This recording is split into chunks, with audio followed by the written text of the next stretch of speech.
ममता बोली बंगाल जला तो यूपी बिहार असम सभी जलेंगे, अगर दिल्ली तक आग पहुंच गई तो मोदी की कुर्सी भी गिरेगी। हेमंत बोले हमें डराने की हिम्मत कैसे हुई। ममता बनर्जी ने कोलकाता में टीएमसी के छात्र विंग को संबोधित करते हुए एक बयान दिया है जिसमें भाजपा देश विरोधी बता रही है। कोलकाता में ट्रेनी डॉक्टर कांड में भाजपा के भारत बंद करने के दौरान हुई आगजनी पर मुख्यमंत्री ममता बनर्जी ने बुधवार को पीएम मोदी पर बंगाल में आग लगवाने का आरोप लगाया है। उन्होंने कहा कि अगर बंगाल में कुछ हुआ तो असम से लेकर दिल्ली तक सब कुछ तहस नहस हो जाएगा, पीएम की कुर्सी तक गिर जाएगी। इसके जवाब में असम के मुख्यमंत्री हेमंत बिस्वा शर्मा ने उन पर निशाना साधते हुए कहा कि असम को डराने की तुम्हारी हिम्मत कैसे हुई। बात की जाए सोने चांदी के भाव की तो चांदी एक दिन में 1242 रुपए सस्ती हुई, 84,720 रुपए प्रति किलोग्राम पहुंच चुकी। सोने की कीमत 78 रुपए की गिरावट के साथ चल रहा है। सोने और चांदी की कीमत में लगातार गिरावट मिल रही है। India Boolean and jewellers association IBJA के अनुसार बुधवार को 1 किलो चांदी की कीमत 1242 रुपये गिरकर 84,720 रुपये प्रति किलोग्राम हो गई। इससे मंगलवार को चांदी 85,962 रुपये किलो थी। वहीं सोने का दाम जो कि 24 कैरेट 10 ग्राम का है 68 रुपये घट गया है, अब 71,994 रुपये जो कि 71,962 रुपये 10 ग्राम पहुंच गया था। भारत में मार्च 2025 तक 2 लाख नौकरियां देगी एप्पल। इसमें करीब 1.40 लाख महिलाएं होंगी। कंपनी और सप्लायर ने सरकार को डेटा दिया। आईफोन बनाने वाली कंपनी एप्पल भारत में अगले साल मार्च तक 2 लाख डायरेक्ट जॉब देगी, जिसमें 70% महिलाएं होंगी। एप्पल भारत में उसके सप्लायर्स ने ये आंकड़े सरकार को प्रस्तुत किए हैं। दरअसल एप्पल प्रोडक्शन के मामले में चीन पर निर्भर ज़्यादा था और भारत पर कम फोकस करता था। एप्पल के कॉन्ट्रैक्टर्स मैन्युफैक्चरर्स फॉक्सकॉन, विट्रॉन और पेगाट्रॉन ने भारत में पहले 80,872 लोगों को सीधी नौकरियां दी थी। इसके अलावा टाटा ग्रुप, सेलकॉम्स, मदरसन, फॉक्सलिंग तमिलनाडु जो कि है, सनवोडा उत्तर प्रदेश, ATL हरियाणा, जेबिल महाराष्ट्र जैसे सप्लायर्स को मिलाकर 84,000 डायरेक्ट जॉब पैदा किए हैं। टेलीग्राम CEO के हनी ट्रैप में फंसने का शक, फ्रांस में 12 केस दर्ज थे, फिर भी यहां आए और गिरफ्तार हुए। अब गर्लफ्रेंड लापता है। डुरो की गिरफ्तारी के बाद उनकी गर्लफ्रेंड बताई जा रही है यूलिया का कोई पता नहीं चल रहा है। मैसेजिंग ऐप टेलीग्राम के CEO पावेल डुरोव की गिरफ्तारी 3 दिन बाद भी रहस्यमय बनी हुई है। मीडिया रिपोर्टर्स के मुताबिक उनकी गिरफ्तारी के बाद उनकी 24 साल की गर्लफ्रेंड यूलिया वाविलोवा लापता है। रिपोर्टर्स ने दावा किया है कि यूलिया की वजह से डुरोव की गिरफ्तारी हुई है। वे डुरोव के साथ एक प्राइवेट जेट में अजरबैजान से पेरिस पहुंची थी। हैरानी की बात यह है कि फ्रांस में डुरोव पर 12 केस दर्ज थे, इसके बाद भी वो वहां गए थे। कोलकाता कांड के मामले में राष्ट्रपति बोली, मैं निराश और डरी हुई हूँ, बहुत हो चुका। समाज को ऐसी घटनाओं को भूलने की खराब आदत है, लेकिन ऐसा नहीं होगा। अब इस पर खास कार्रवाई की जाएगी। मुइज्जू ने मालदीव में तख्तापलट की कोशिश की आरोप भी लगाया है। कहा दोषी जेल जाएंगे, सरकारी बैंक में विदेशी मुद्रा लेन देन बंद किया जाएगा। असम के CM बोले चंपई सोरेन की हो रही थी जासूसी, स्पेशल ब्रांच के 2 पुलिस अधिकारी दिल्ली में पकड़े गए, राज्यपाल से करेंगे शिकायत। असम के CM हेमंत बिस्वा शर्मा ने बुधवार को प्रेस कॉन्फ्रेंस कर झारखंड के हेमंत सोरेन सरकार पर बड़ा आरोप लगाया। शर्मा ने कहा चंपई सोरेन की जासूसी हो रही थी। दिल्ली पुलिस ने ऐसे 2 लोगों को गिरफ्तार किया है। दोनों को दिल्ली पुलिस ने अपनी कस्टडी में रखा है। असम के CM भाजपा की ओर से झारखंड के सह चुनाव के प्रभारी हैं।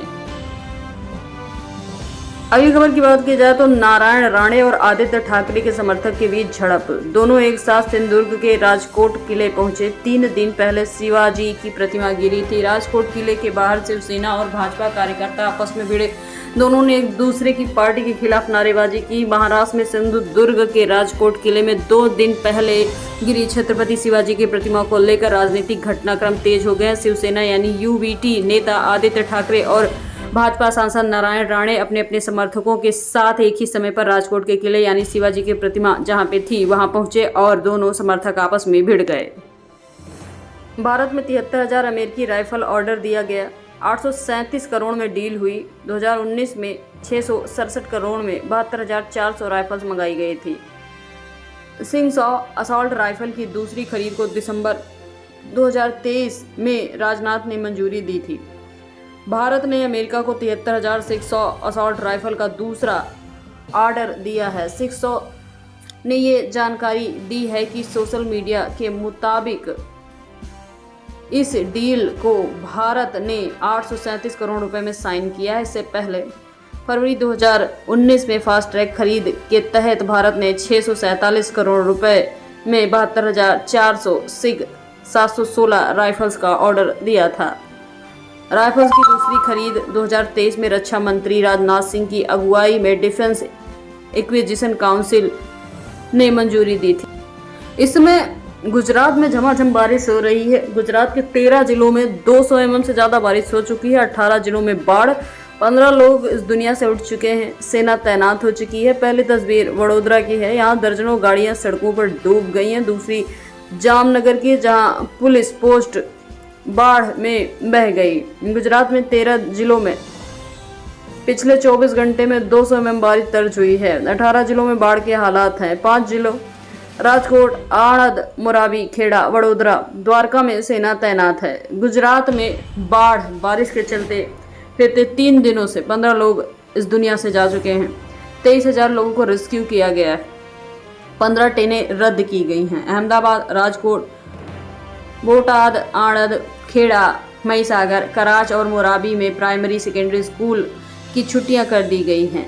बुधवार और गुरुवार को सौराष्ट्र और कच्छ में बेहद भारी बारिश से नुकसान हुआ है।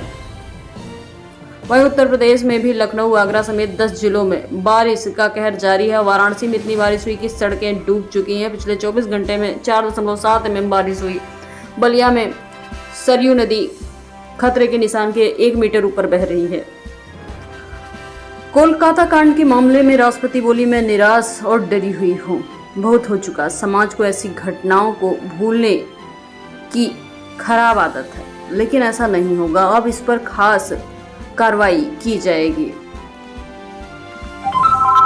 मोदी सरकार 3.0 के परिषद की पहली बैठक, 5 घंटे चली मीटिंग, महिलाओं किसानों पर जोर, 100 दिन के एजेंडे की रिपोर्ट पर चर्चा। नई दिल्ली के सुषमा स्वराज भवन में आयोजित 5 घंटे की बैठक सरकार ने पहले 100 दिन के एजेंडे पर हुई प्रगति का जायजा लिया। मोदी सरकार ने तीसरे कार्यकाल की पहली मंत्रिपरिषद को बुलवाया। नई दिल्ली के सुषमा स्वराज भवन में आयोजित 5 घंटे की बैठक में सरकार 100 दिन के एजेंडे पर प्रगति का जायजा ले रही है। बैठक के दौरान महिलाओं, गरीब, युवा, किसानों से जुड़े योजनाओं पर फोकस किया जा रहा है। बैठक में विभिन्न सरकारी विभागों के सचिव भी शामिल हैं, जिसमें 100 दिन के एजेंडे में क्या क्या काम हुआ उसकी रिपोर्ट दी गई है। हैदराबाद से 175 करोड़ का scam, SBI branch manager arrest, फर्जी अकाउंट खुलवाए, साइबर ठगी से पैसा जमा कराए, बैंक अधिकारी लेता था कमीशन। मैनेजर ने ठगों के साथ मिलकर अपनी ब्रांच में फर्जी अकाउंट खुलवाए, उसमें साइबर ठगी से पैसे जमा किए। हैदराबाद के भारतीय स्टेट बैंक में एक ब्रांच में उसके सहयोगियों से, जो कि मैनेजर था, 175 करोड़ की धोखाधड़ी की गई है। पेरिस पैरालंपिक 2024 पेरिस पैरालंपिक 2024 का आगाज हो चुका है। भारत समेत 167 देश खेल रहे हैं। खिलाड़ियों में अद्भुत उत्साह। फ्रांस की राजधानी पेरिस में पैरालंपिक 2024 का आगाज हो चुका है। भारत समेत 167 देश के खिलाड़ियों ने परेड में जबरदस्त उत्साह दिखाया। दिलचस्प बात यह है कि खेलों के इतिहास का उद्घाटन समारोह पहली बार स्टेडियम के बाहर चैंप्स एसीज और प्लेस डे ला कॉन्कॉर्ड में आयोजित हुआ। भारतीय भाला फेंक खिलाड़ी सुमित अंतिल और शॉटपुट खिलाड़ी भाग्यश्री जाधव संयुक्त ध्वजा वाहक रहे। उद्घाटन समारोह में 167 देशों की परेड। भारत पैरालंपिक समिति के अध्यक्ष देवेंद्र झाझरिया ने बताया कि 29 अगस्त को स्पर्धा के कारण 32 खिलाड़ियों ने उद्घाटन समारोह में भाग नहीं लिया। 167 देशों में भारतीय दल के परेड में 106 सदस्यों ने हिस्सा लिया। इसमें 52 खिलाड़ी और 54 अधिकारी शामिल हैं। केंद्रीय मंत्री सुरेश गोपी ने मीडिया कर्मियों के खिलाफ शिकायत दर्ज कराई। कहा, पत्रकारों ने रास्ता रोका। केंद्रीय मंत्री सुरेश गोपी ने बुधवार को मीडिया कर्मियों के खिलाफ पुलिस में शिकायत दर्ज कराई, जिसमें आरोप लगाया कि त्रिशूर राममिलियम सरकारी अतिथि गृह के बाहर निकलते समय उन्हें रास्ते में रोक लिया गया था। दिल्ली करोलबाग में सीलिंग ड्राइवर के लिए की गई सीआरपीएफ टीम पर पथराव, एक सब इंस्पेक्टर घायल। दिल्ली के करोलबाग में गौशाला रोड पर स्थित घोड़े वाली गली में उस समय हड़कंप मच गया जब कोर्ट के आदेश के बाद सीलिंग करने के लिए सीआरपीएफ के साथ एक टीम पहुंची। यहां के रहने वालों लोगों का कहना है कि पिछले 100 साल में यहां वही रहते थे, लेकिन अचानक अब यहां उनके मकान सील कर दिए जा रहे हैं, जिसके बाद वहां पर पथराव होने लगा।